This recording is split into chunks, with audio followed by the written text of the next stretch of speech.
What does it mean to truly know yourself? To peel back the layers of expectation, social conditioning, and fear to discover the person who has been there all along. And why is this process, one that sounds so simple in theory, often the most difficult journey we ever undertake? These questions have haunted humanity since we first gained self-awareness. But perhaps no one has mapped this inner territory more thoroughly than Carl Gustav Jung, the Swiss psychiatrist whose insights into the human psyche continue to resonate nearly a century later. Jung once wrote, "The privilege of a lifetime is to become who you truly are. Not to become successful, not to become admired, not even to become happy, though these things might follow, but simply to become yourself." It sounds straightforward, doesn't it? Yet for most of us, it's the work of a lifetime. But before we dive into Jung's profound insights, let's first meet Sarah. Sarah is 32, successful by most external metrics. She has the career her parents always wanted for her. Stable, prestigious, well-compensated. She has the apartment, the partner, the social circle that checks all the boxes society tells us represent a life well lived. By all accounts, Sarah should feel fulfilled.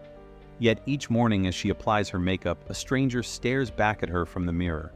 The voice that answers professional calls sounds foreign to her ears. The laughter she produces at dinner parties feels mechanical, rehearsed. She's been playing a role for so long that she's forgotten the person beneath the performance. "I'm living someone else's life," she whispers to herself one night. "But whose life should I be living instead?" This question, this ache, is what Jung would call the first stirring of the authentic self, pushing against the constraints of the persona we've constructed. And it's happening to people everywhere, at this very moment. Perhaps it's happening to you. Carl Jung was born in 1875 in Switzerland, the son of a pastor and a mother who was believed to be psychic. From an early age, he was fascinated by the inner worlds of humans, what we say versus what we mean, what we show versus what we hide. Initially a colleague of Sigmund Freud, Jung would eventually break away to forge his own understanding of the human mind, one that went beyond Freud's focus on sexual repression, to explore the deeper spiritual and symbolic dimensions of our psyche. As far as we can discern, Jung wrote, the sole purpose of human existence is to kindle a light in the darkness of mere being. But how do we kindle that light? How do we become who we really are? For Jung, the answer begins with understanding that we are not simply who we think we are. Our conscious identity, what Jung called the ego, is merely the tip of the psychological iceberg. Beneath lies the vast unconscious, containing not only our personal repressed experiences, but also what Jung controversially proposed as the collective unconscious, a shared reservoir of human experience accumulated over millennia. Think of it this way. Imagine you're in a house you've lived in for years. You know every room, every corner, but one day you discover a door you've somehow never noticed before. When you open it, you find not just a room, but an entire wing of the house you never knew existed. And within that wing are artifacts, memories, and energies that don't seem to belong just to you, but to generations before you. This is what Jung invites us to discover. The hidden dimensions of ourselves, and the process of integrating these unknown aspects of bringing them into consciousness is what he called individuation, the journey of becoming who you really are. But why is this journey so difficult? Why do so many of us, like Sarah, find ourselves living lives that feel like elaborate performances? Jung would suggest it's because from our earliest moments, we begin to develop what he called the persona, the mask we wear to meet the demands of society. The persona isn't inherently negative, it's necessary for social functioning. Problems arise when we mistake the mask for our true face, when we become so identified with our social role that we lose touch with our authentic self. The persona, Jung wrote, is a complicated system of relations between individual consciousness and society, a kind of mask designed on the one hand to make a definite impression upon others, and on the other, to conceal the true nature of the individual. Consider how early this begins. A young boy who expresses sensitivity might be told, "Boys don't cry." A girl who shows assertiveness might be labeled bossy, where her male counterpart is called a leader. We learn which parts of ourselves earn approval and which parts invite rejection. Gradually, we refine ourselves, pruning away aspects that don't align with external expectations. By adulthood, this process is so ingrained that it feels like second nature. We no longer recognize it as adaptation. It simply feels like who we are. Yet something in us knows better. Something in us recognizes the inauthenticity of our performance. This is where the shadow enters, another crucial Jungian concept. The shadow contains all the aspects of ourselves that we've disowned, repressed, or never developed. It's not inherently negative, though it often contains qualities we've deemed unacceptable. But the shadow also holds tremendous energy and potential. Everyone carries a shadow, Jung noted, and the less it is embodied in the individual's conscious life, the blacker and denser it is. The shadow doesn't go away just because we ignore it. In fact, the more we deny it, the more power it gains over us. It manifests in projection, seeing in others what we can't acknowledge in ourselves. It erupts in moments of stress, when our carefully constructed persona can no longer contain it. It haunts our dreams, speaking in the language of symbols that Jung spent decades decoding. Think of the successful businessman who secretly envies the artist's freedom, the perfectionist mother who judges other women for the very failings she fears in herself, the political crusader who denounces in others the very impulses they suppress within. These are all encounters with the shadow, opportunities for growth that we often miss. But what happens when we begin to recognize these patterns? What happens when, like Sarah staring into her mirror, we can no longer maintain the illusion? Jung would say this is the beginning of authentic growth, often prompted by what he called a night sea journey, a period of disorientation and darkness that precedes a new level of self-awareness. There is no coming to consciousness without pain, Jung wrote. People will do anything, no matter how absurd, in order to avoid facing their own soul. One does not become enlightened by imagining figures of light, but by making the darkness conscious. Let's return to Sarah for a moment. Imagine her in the midst of this night sea journey. Perhaps it begins with small acts of authenticity, declining invitations to events that drain her energy, expressing an unpopular opinion in a meeting, allowing herself to pursue a long-abandoned interest in photography. Each of these acts creates ripples. Some people in her life respond with confusion or resistance. Others, perhaps those who have undertaken similar journeys themselves, recognize what's happening and offer support. The path isn't linear. There are days when the old persona feels safer, when authenticity seems too costly. But something has awakened in Sarah that can't be put back to sleep. She begins to recognize patterns in her life, how her drive for professional success mirrors her father's unfulfilled ambitions, how her people-pleasing tendencies developed in response to her mother's volatility. She starts to distinguish between her own desires and the expectations she's internalized. This is the process Jung described as making the unconscious conscious. It's not about rejecting our past or our social context. It's about understanding their influence so we can make more conscious choices. A key element in this process is what Jung called active imagination, a method of dialoguing with unconscious aspects of ourselves. Unlike passive daydreaming, active imagination involves deliberately engaging with the images and figures that emerge from our unconscious, whether through dreams, artistic expression, or contemplative practice. Jung himself regularly practiced this technique. In his famous Red Book, created during a period of intense psychological exploration following his break with Freud, Jung recorded conversations with figures from his unconscious. These weren't treated as mere fantasies, but as authentic expressions of psychic reality with which he could engage. The years when I was pursuing my inner images were the most important in my life, Jung later reflected. Everything else is derived from this. What Jung discovered through this process, and what many who follow his path discover as well, is that the unconscious isn't simply a repository of repressed material. It's also a source of wisdom and guidance. When we learn to listen to this deeper part of ourselves, we often find it has been trying to communicate with us all along, through dreams, through coincidences, through inexplicable attractions and aversions. This brings us to another essential Jungian concept, synchronicity.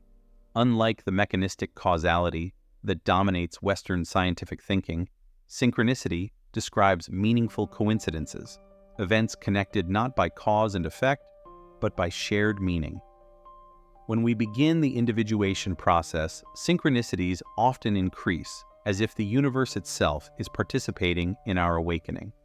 Jung observed, "Synchronicity is an ever-present reality for those who have eyes to see. But developing those eyes requires a willingness to question our conventional understanding of reality, to consider that perhaps the boundary between inner and outer, between psyche and world, is more permeable than we've been taught to believe. Now, it's important to address a potential misunderstanding here. Becoming who you really are in the Jungian sense isn't about narcissistic self-absorption or rejecting all social norms. Jung was quite clear that individuation involves heightened, not reduced, social responsibility. Individuation does not shut one out from the world, he wrote, but gathers the world to oneself. As we become more conscious of our own complexity, we naturally develop greater compassion for the complexity in others. As we integrate our own shadow aspects, we become less prone to projection and judgment. The journey inward, paradoxically, enables more authentic connection with the world around us. This is a crucial distinction between Jung's approach and some popular distortions of it. Finding yourself isn't about indulging every impulse or abandoning commitments in pursuit of some idealized freedom. It's about developing a more conscious relationship with all aspects of your psyche, so that your choices become more authentic expressions of your wholeness, not just reactions to unconscious forces. Let's consider how this plays out in relationships. Many of us enter relationships looking for someone to complete us, to provide what we feel is missing in ourselves. Jung called this projection of our internal feminine or masculine aspects anima and animus. When we project these aspects onto others, we're not seeing them clearly. We're seeing parts of ourselves we haven't yet recognized or developed. This creates relationships built on illusion rather than authentic connection. The meeting of two personalities, Jung noted, is like the contact of two chemical substances. If there is any reaction, both are transformed. But this transformation is most meaningful when we approach relationships as whole individuals, not as fragmented selves seeking completion through another. Jung's contemporary, the poet Rainer Maria Rilke, expressed a similar sentiment in his advice to a young poet. Love consists in this, that two solitudes protect and touch and greet each other. This is the kind of relationship that becomes possible through individuation, one where we don't use others to escape ourselves, but meet them from a place of growing wholeness. This principle extends beyond romantic relationships to all forms of human connection. The more conscious we become of our own depths, the more deeply we can meet others. The more we accept our own contradictions, the more space we can hold for the contradictions in those around us. But this level of consciousness doesn't come easily. It requires what Jung called the tension of opposites, the willingness to hold contradictory aspects of ourselves in awareness without immediately trying to resolve them. The psychological rule says that when an inner situation is not made conscious, it happens outside as fate, Jung observed. That is to say, when the individual remains undivided and does not become conscious of his inner opposite, the world must perforce act out the conflict and be torn into opposing halves. We can see this principle at work in the polarization that characterizes so much of contemporary life. when we disown aspects of ourselves, our capacity for both creation and destruction, for both compassion and judgment, for both rational thought and intuitive knowing, these disowned energies don't disappear. They find expression in our collective life, often in increasingly extreme forms. This suggests that personal integration isn't just a private psychological matter, it's also a social and political one. The work we do to become more whole individuals contributes to the healing of our fragmented world. Jung put it this way: as far as we can discern, the sole purpose of human existence is to kindle a light in the darkness of mere being. It may even be assumed that just as the unconscious affects us, so the increase in our consciousness affects the unconscious. Now let's return to Sarah once more. Imagine her several years into her journey of individuation. She may still work in the same field, but her relationship to her work has transformed. She's found ways to bring more of her authentic interests and values into her professional life. Or perhaps she's made more dramatic changes, shifted careers, relocated, reconfigured her relationships. But the most significant changes aren't the external ones. They're in how she experiences herself and the world. The stranger in the mirror has become a familiar companion. The mechanical voice has found its authentic tone. The laughter comes from a place of genuine joy rather than social performance. This doesn't mean she's free from struggle, or that she's reached some endpoint of perfect self-knowledge. Jung was clear that individuation is an ongoing process, not a destination. The privilege of a lifetime, remember, is to become who you truly are, not to have become, but to be in the continuous process of becoming. What Sarah has developed is what Jung might call a relationship with the self, not the ego self of everyday consciousness, but the larger self that encompasses both conscious and unconscious dimensions, the center and circumference of the entire psyche. Jung distinguished this concept from the Eastern notion of dissolving the ego, suggesting instead a dialogue between the ego and the larger self. I have frequently seen people become neurotic when they content themselves with inadequate or wrong answers to the questions of life, he wrote.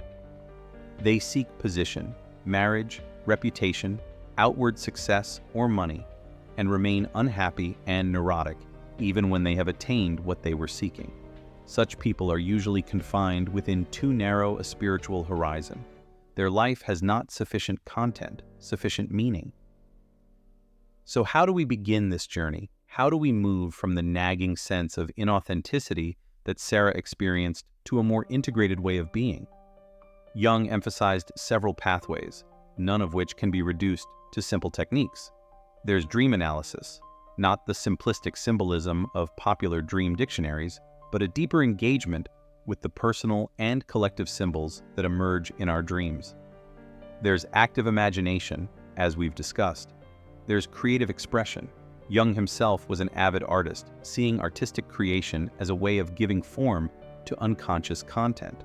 But perhaps most fundamentally, there's the practice of attention, learning to notice the patterns in our reactions, the recurring themes in our relationships, the gap between what we say we value and how we actually live. Who looks outside dreams, who looks inside awakes, Jung wrote. This awakening isn't always comfortable. It often begins, as it did for Sarah, with the painful recognition of how much of our lives has been shaped by unconscious forces and external expectations. But it's through this discomfort that genuine growth becomes possible. It's by facing our shadows, integrating our projections, and developing a relationship with the deeper currents of our psyche that we gradually become more whole. Jung's approach offers a refreshing alternative to much of contemporary self-help culture.